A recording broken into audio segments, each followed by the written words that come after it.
நிகழும் ஸ்ரீ மங்களகரமான குரோதி ஆண்டு ஆடி மாதம் 16ஆம் தேதி வியாழக்கிழமை அன்று துவாதசி திதியில் மிருகசிரிசம் நட்சத்திரத்தில் வியாகாதம் நாமயோகத்தில் தைத்தூலம் கர்ணத்தினில் மகா பிரதோஷம் கூடிய நன்னாளில் இந்த மகத்தான ஆகஸ்ட் மாதம் பிறக்கிறது.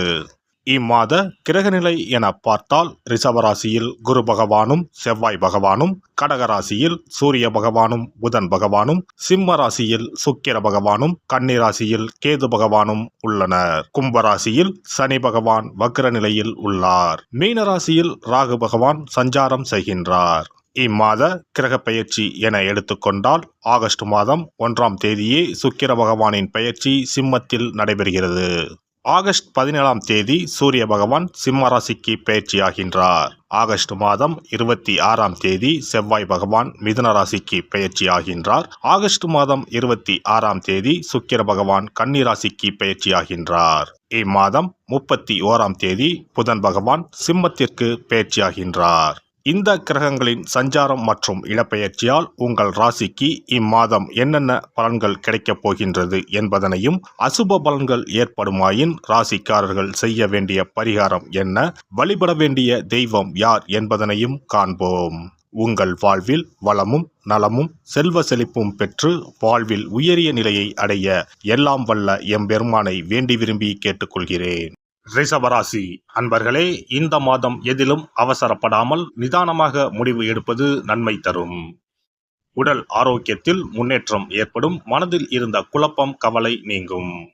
தைரியம் உண்டாகும். வீடுமனை சம்பந்தமான காரியங்கள் அனுகூலம் தரும். தொழில் வியாபாரத்தில் எதிர்பார்த்த லாபம் கிடைத்தாலும் செலவும் அதிகரிக்கும். புதிய ஆர்டர்கள் பெறுவதற்கு கூடுதல் கவனம் செலுத்த வேண்டியிருக்கும்.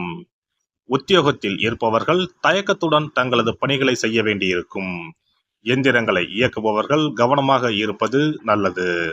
குடும்பத்தில் இதமான சூழ்நிலை நிலவும். கணவன் மனைவிக்கு இடையில் இருந்த கருத்து வேற்றுமை நீங்கும். பிள்ளைகளிடம் கவனமாக பேசுவது நல்லது. உறவினர்கள் வருகை இருக்கும். சொத்துக்கள் வாங்க எடுக்கும் முயற்சிகள் தாமதப்படும். அக்கம் பக்கத்தில் உள்ளவர்களிடம் இருந்து வந்த மனக்கசப்புகள் அகலும். பெண்களுக்கு எடுத்த முடிவை நிறைவேற்றுவதில் கண்ணும் கருத்துமாக இருப்பார்கள். எதிர்பார்த்த உதவிகள் தாமதப்படும். மாணவர்களை பொறுத்தவரை கல்வியில் வெற்றி பெற மிகவும் கவனமாக பாடங்களை படிக்க வேண்டும். மனக்குழப்பம் நீங்கி தெளிவான சிந்தனை மேலோங்கும். கலைத்துறையினருக்கு சில அத்தியாவசிய தேவைகளுக்கு செலவு செய்ய பண பற்றாக்குறையை சந்திக்கலாம். சனி சஞ்சாரத்தால் ஒரு பிரச்சனை முடிந்ததும் இன்னொரு பிரச்சனை உருவாகலாம். அரசியல் துறையினருக்கு எடுத்த காரியங்களில் உடனே வெற்றி ஏற்படும். சில காரியங்களில் தாமதமாக வெற்றி உண்டாகும். உங்கள் விடாமுயற்சிதான் உங்களுக்கு வெற்றியை தேடித்தரும். பழகும் நண்பர்களை எடை போட முடியாது. நட்சத்திர பலன்கள். கார்த்திகை நட்சத்திரம். இந்த மாதம் கடந்த காலத்தில் உங்களை விட்டு சென்றவர்கள் விரும்பி வந்து சேர்வார்கள்.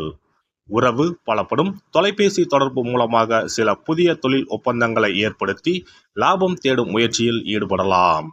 குடும்பத்தில் மகிழ்ச்சிக்கு குறைவு இருக்காது. சுப நிகழ்ச்சிகள் நடைபெறும். ரோகிணி நட்சத்திரம்.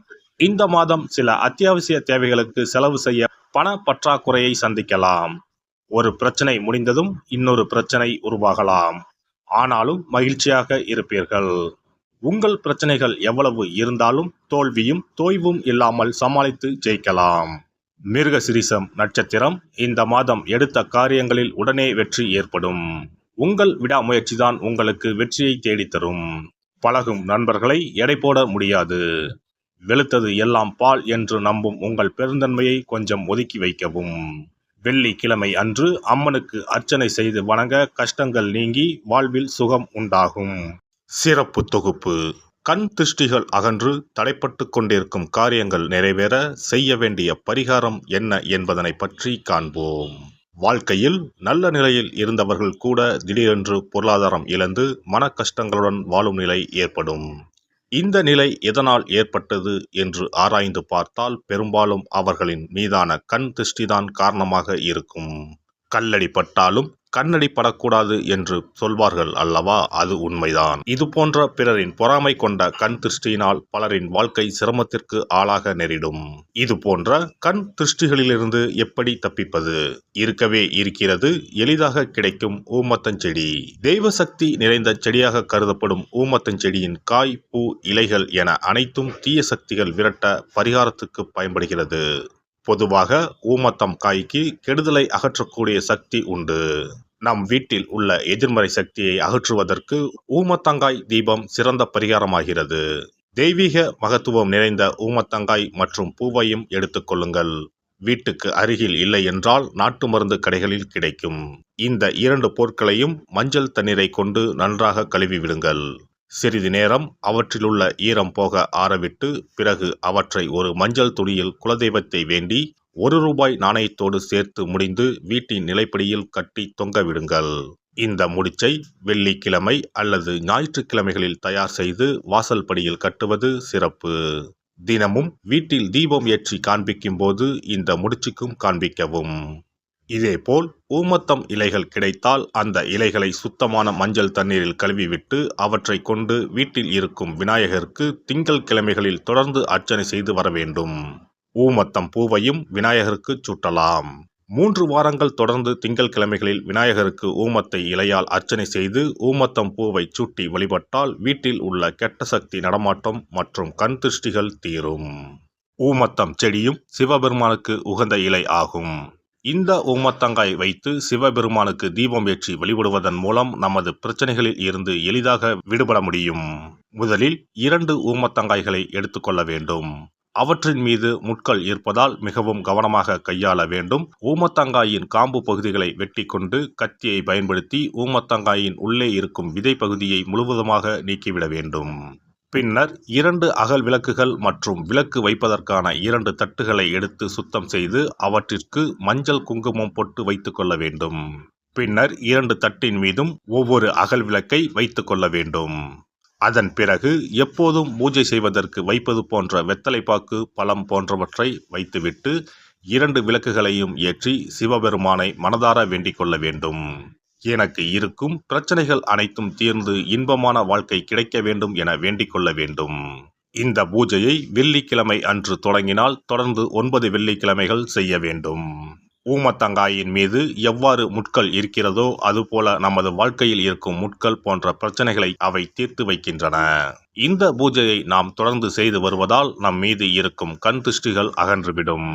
தீராத துயரங்கள் தீர்ந்துவிடும். பணம், நகை நம்மிடம் பெருகி வரும். சிலருக்கு கையில் சுத்தமாக பணம் இருக்காது. வறுமை தாண்டவமாடும். கடன் தொல்லையால் கஷ்டப்படுவார்கள்.